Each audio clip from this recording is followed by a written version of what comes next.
이제 11절 말씀부터 보겠습니다. 오늘 다윗의 동네에 너희를 위하여 구주가 나셨으니 곧 그리스도 주시니라. 너희가 가서 강보에 쌓여 구유에 누워 있는 아기를 보리니 이것이 너희에게 표적이니라 하더니 호련히 수많은 천군이 그 천사와 함께 하나님을 찬송하여 이르되, 다 같이 읽습니다. 지극히 높은 곳에서는 하나님께 영광이, 땅에서는 하나님이 기뻐하신 사람들 중에 평화로다 하니라. 아멘.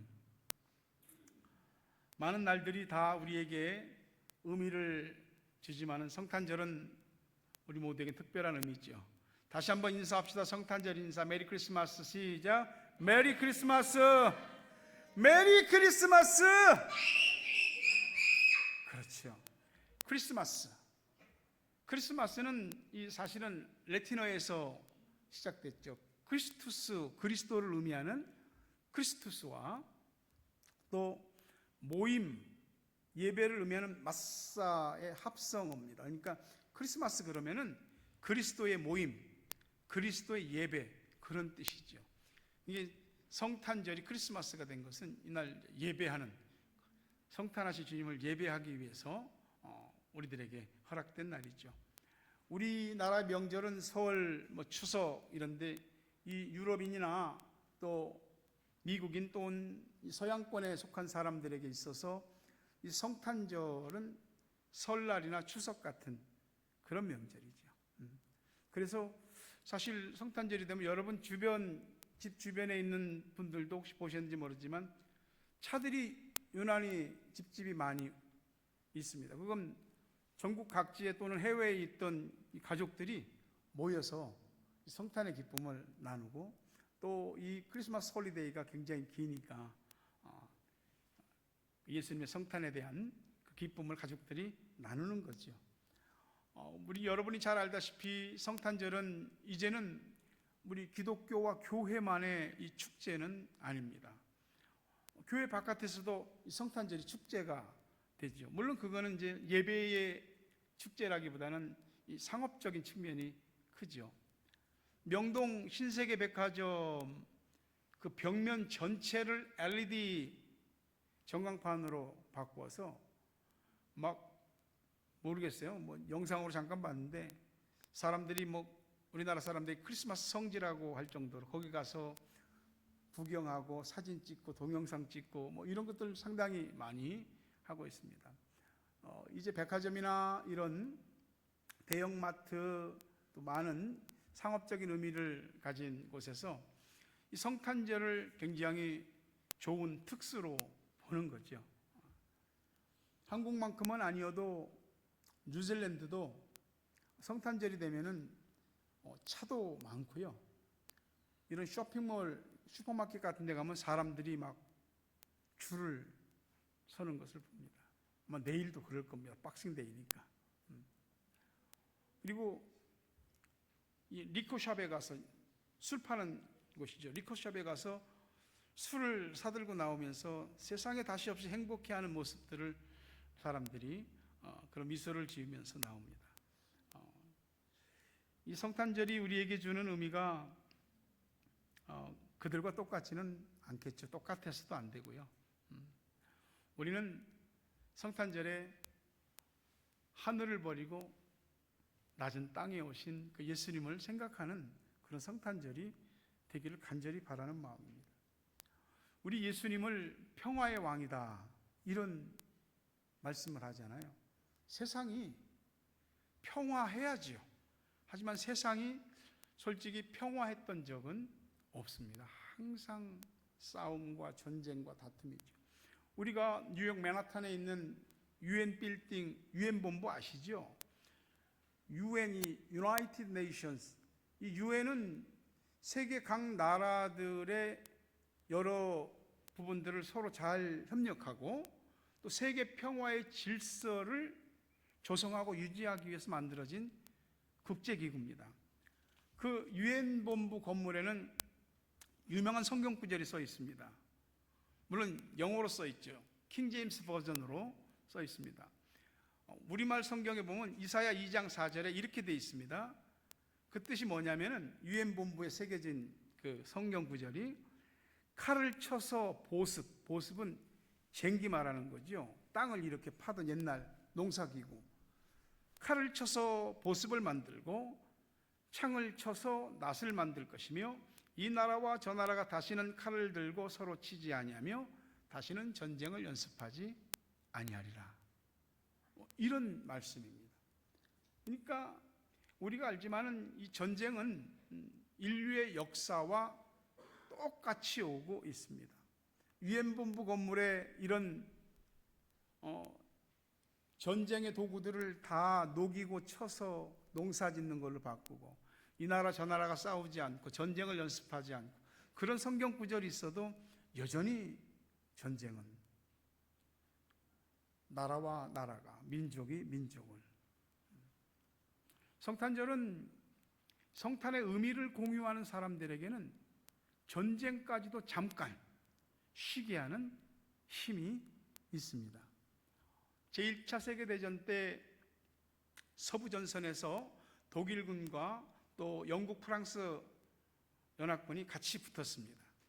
전쟁을 벌이는데 불과 100m를 서로 빼앗고 뺏기고 이걸 수없이 많은 사람들이 죽어가면서 하는 겁니다. 근데 크리스마스가 되면서 이제 성탄의 찬송과 캐롤이 울려 퍼지고 어디선가 그 성탄 찬양과 캐롤이 울려 퍼지니까 다들 자기 집 생각도 나고 전쟁이 뭔가에 대한 이런 생각들도 하게 되고 전쟁을 멈추고 그들이 서로 포로도 교환하고 그 양 군대가 다 무장 해제하고 축구 시합을 하기도 했습니다. 이게 실화로 영화로 만들어진 2005년에 이주의 노엘이라고 하는 이게 메리 크리스마스라는 영어로 그런 뜻입니다. 영화로 만들어지기도 했죠. 서로 치열하게 총칼을 들이대고 싸우던 사람들이 전쟁을 멈추기도 하고 이것이 평화의 왕이신 예수님의 능력이고 은혜지요. 지금도 러시아의 침공으로 발발한 우크라이나와의 전쟁 그리고 중동도 하마스의 도발로 인해서 시작된 이스라엘과 중동 여러 나라들과의 이런 전쟁 그리고 이 아프리카나 이런 나라들에서 계속 민족이 민족을 향해서 죽이고 지금은 멈췄지만은 각 자기네 족속들이 있으니까 인종 청소를 하는 일들도 얼마나 많은지 모릅니다.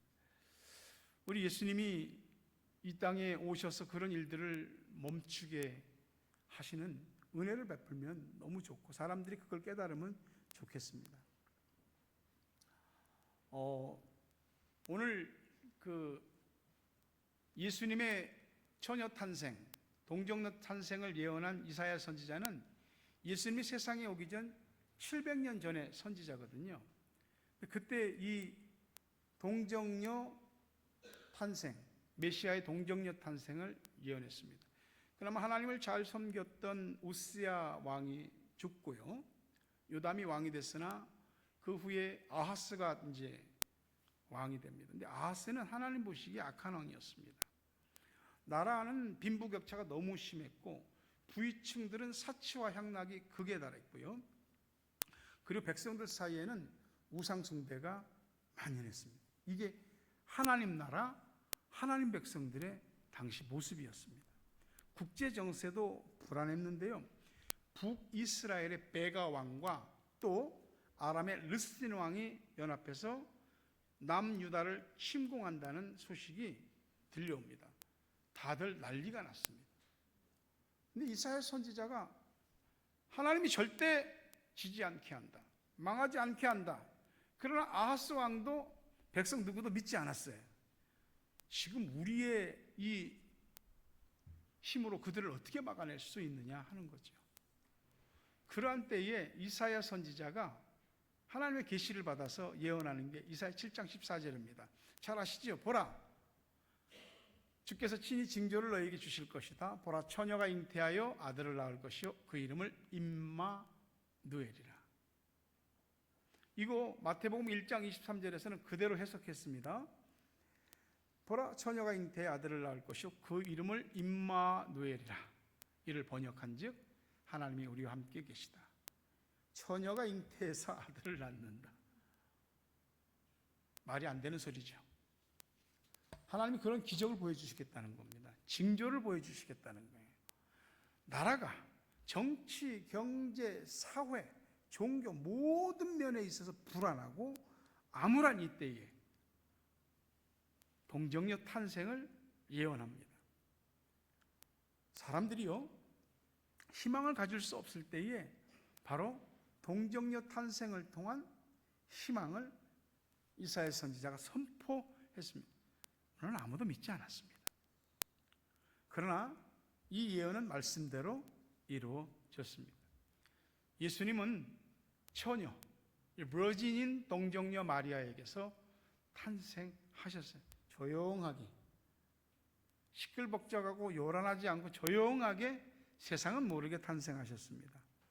그 예수님이 조용하게 탄생하셔서 그 예수 그리스도의 복음이 오늘 전 세계를 다 이렇게 복음의 세력권 안에 들어오게 했죠.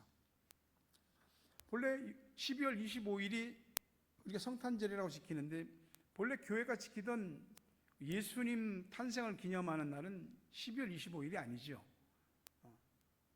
1월 6일이죠. 그러나 당시에 로마 신이었던 미트라를 숭배하는 이 숭배 현상이 굉장히 강했거든요.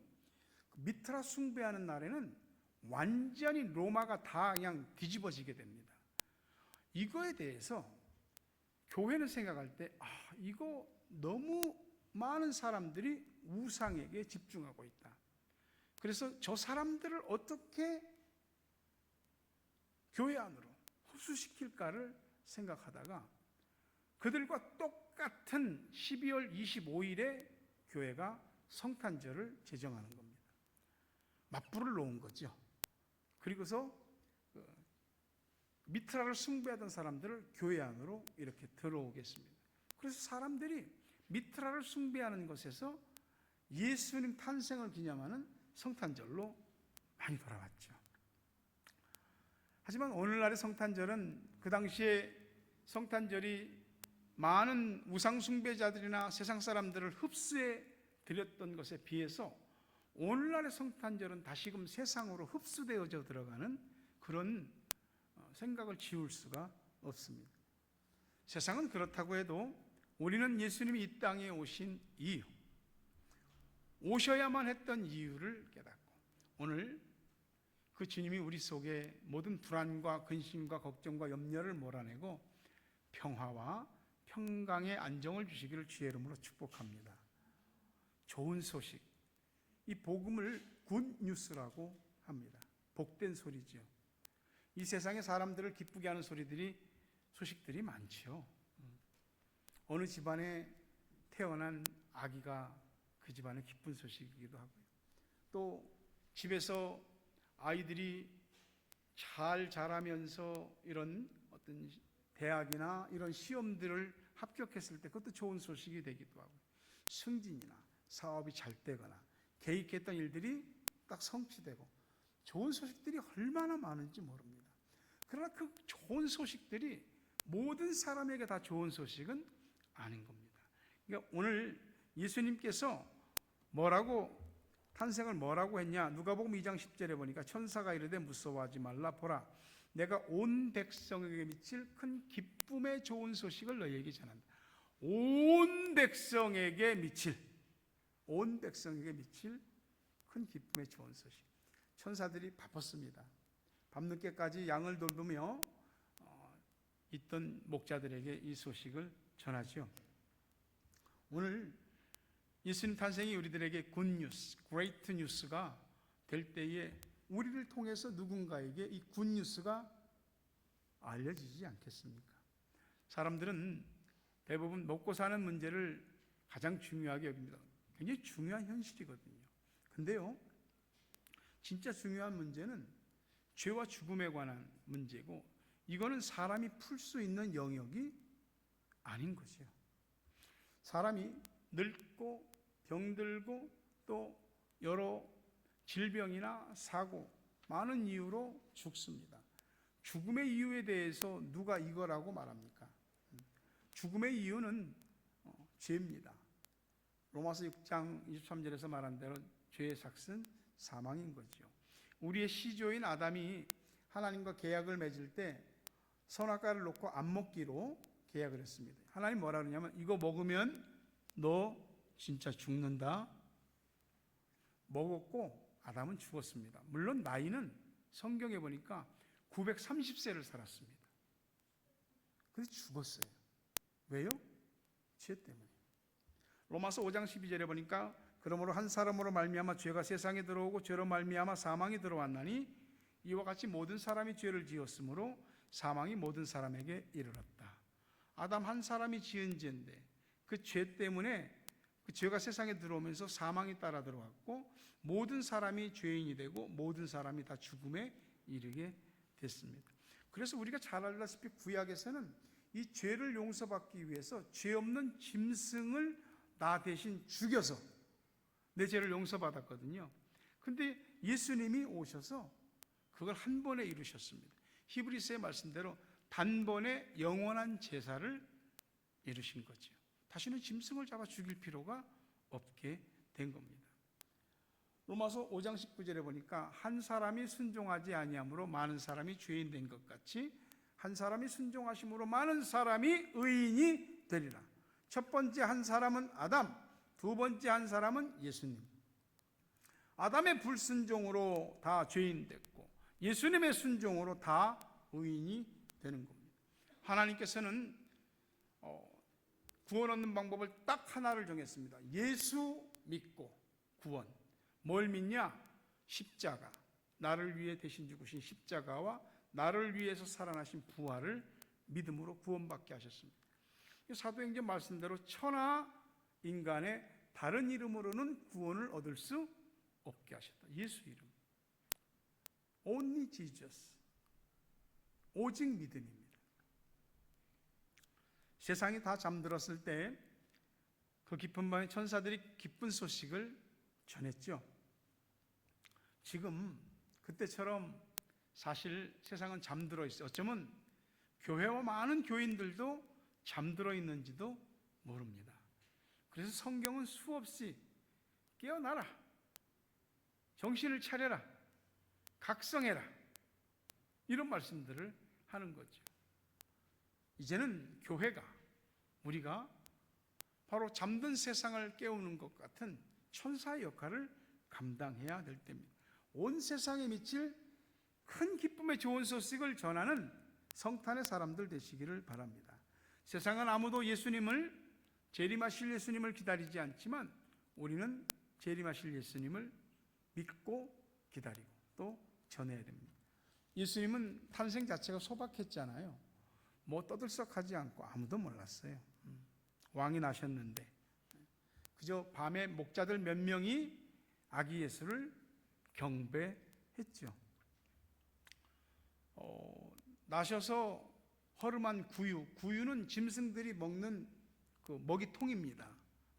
우리가 생각하는 것처럼 그렇게 막 더럽고 추접한 것은 아닐지라도 이스라엘 그 문화와 관습에 의하면 그래도 그 짐승 먹는 그 구유통에 어린 아기 예수를 눕혀야만 했던 거죠.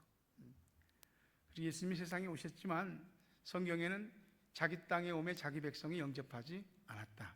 그러나 영접하는 자, 그 이름을 믿는 자에게는 하나님의 자녀가 되는 권세를 주셨습니다. 바로 우리가 그 예수를 영접하고 하나님의 자녀가 된 줄 믿습니다. 이 세상에 오셨는데 왕이신 분이 참 힘이 없어요. 왜냐하면 세례 요한이 말한 대로 세상 죄를 지고 가는 어린 양이었기 때문에 하늘의 천군 천사를 동원할 수 있지만 군대를 동원하지 않았습니다. 전능하신 능력이 있었지만 전능하신 능력을 무기로 쓰지 않았습니다. 수많은 병자들, 불치병들, 또 문둥병, 또 악한 귀신에 들린 자들 다 고치고 회복시켜 주셨고 죽은 자를 살리기도 하셨지만 자신을 위해서는 그 힘을 쓰지 않으셨어요. 그 예수님이 오늘 이 세상에 오셔서 우리에게 바로 하나님께로 가는 길을 열어놓으셨습니다. 누가복음 2장 14절 여러분 같이 읽었는데요. 지극히 높은 곳에서는 하나님께 영광, 땅에서는 하나님이 기뻐하신 사람들 중에 평하다. 우리나라도 그렇고 세상도 그렇고 이런저런 난리로 시끄럽고 또 죽겠다 못 살겠다는 절망의 아우성이 지구촌을 뒤덮고 있습니다. 이때에 이 세상에 예수가 있음을, 예수가 오셨음을, 우리의 죄와 사망의 문제를 해결하고 하나님께로 나아가고 하나님의 자녀가 되는 그런 은혜를 주신 그분이 오셨다고 전하는 여러분 되시기 바랍니다. 말씀을 맺으려 합니다. 나를 위하여, 여러분을, 우리를 위하여 구주가 나셨으니 이 기쁜 소식을 온 세상에 전할 수 있는 성탄절의 예배자 여러분 되시길 주의 이름으로 축복합니다. 저들 밖에 한밤중에 양틈에 자던 목자들,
예수 그리스도의 은혜와 하나님 아버지 사랑과 성령님 교통하심 은혜 복 주심이 성탄하신 아기 예수를 찬양하며 그 주님의 은혜로 주님과 함께 이 세상을 믿음으로 살기 마음에 다시 한번 다짐하는 성도들 머리 위에, 저들의 가정 위에, 자녀 위에, 생업 위에, 고국 땅과 세계 각처에 있는 사랑하는 우리 가족들, 기도의 동역자들 위해 이제부터 영원토록 함께 있을지어다.